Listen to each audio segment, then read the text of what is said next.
Hi everybody, welcome back to my channel. It's Danielle and I wanted to do my April wrap-up. So I'm going to just talk briefly about the books that I read in April.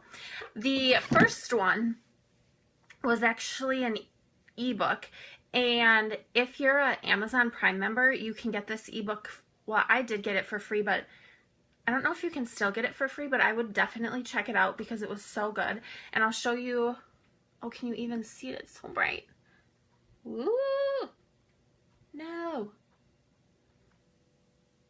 Maybe.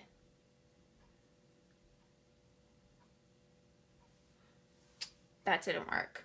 Anyways, the book is called Cinder and Ella, and it's by Kelly Oram.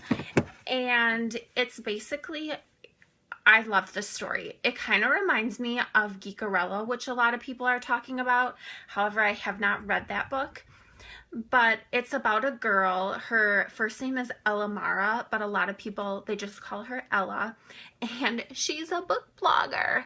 So she blogs about books, and then she blogs also about movies.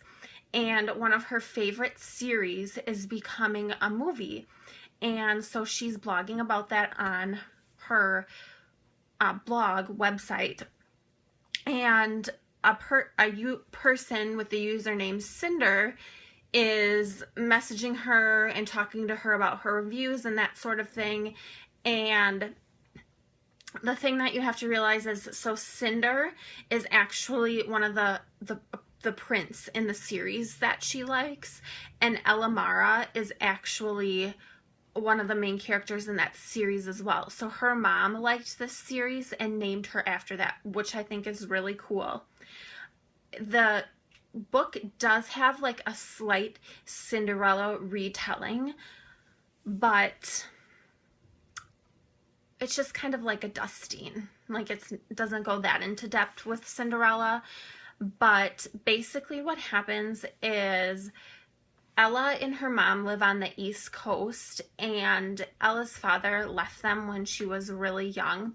So it's just been her and her mom, and her mom are like driving and get in this huge car accident, and her mom ends up dying, and Ella ends up getting like super bad, like third-degree burns, like to the point where they're not sure that she's gonna walk anymore.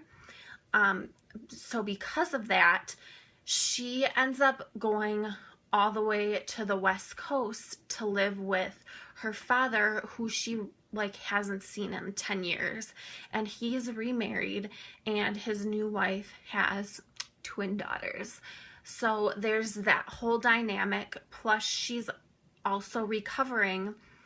But then during this whole time, so when she started her blog channel from the accident and so on, she's constantly been talking to that blogger friend on her channel whose name is Cinder, which she doesn't know that Cinder is actually like the It Hollywood celebrity and is playing the lead role in the TV to book adaptation of the series that she likes.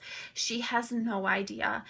And now that she's on the West Coast, she could actually have a chance of meeting him, since before she lived on the East Coast, but she's not sure if she wants to meet him. Plus she has like literally no idea who he is.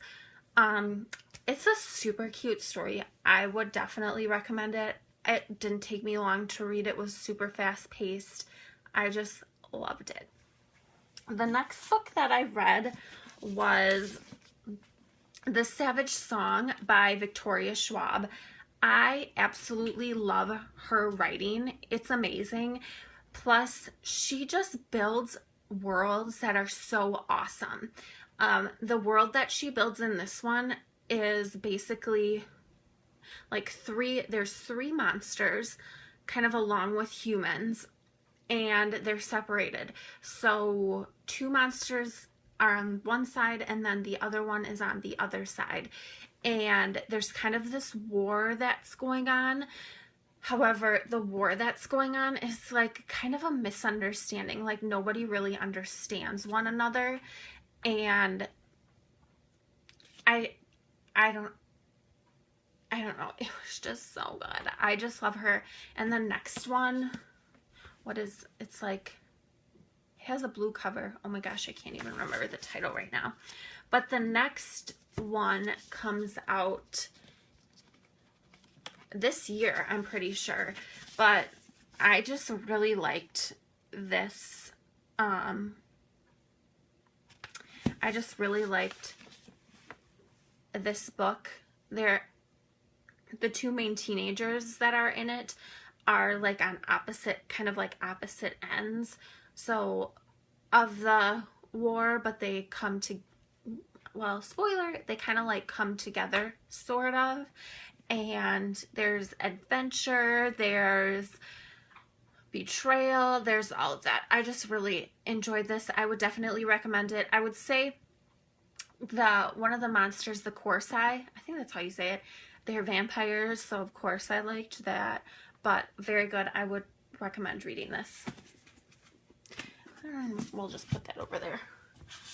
And the next book that I read is The School for Good and Evil, and this is the second one. Oh, there's a piece of hair on my book. This is the second one, called A World Without Princes, and this is a trilogy. So there's 3 books out. There's a 4th book coming out, but I don't believe it's with the same storyline. I believe it starts somewhere else, I think. So I won't tell you about the second book because that'll ruin it for you, but I loved the second book. The first one I really liked, and the second one I was like, oh, so good. So I'm really excited to read the third one. But basically what this series is about is there's this town where, I want to say every few years, 2 children get taken from the town, just basically like kidnapped. And you don't really know who's going to get kidnapped.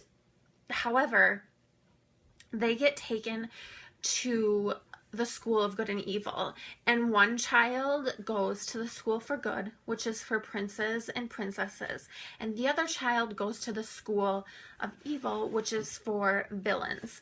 And they basically get trained to be in a fairy tale. The thing is, Agatha and Sophie get taken. They're best friends.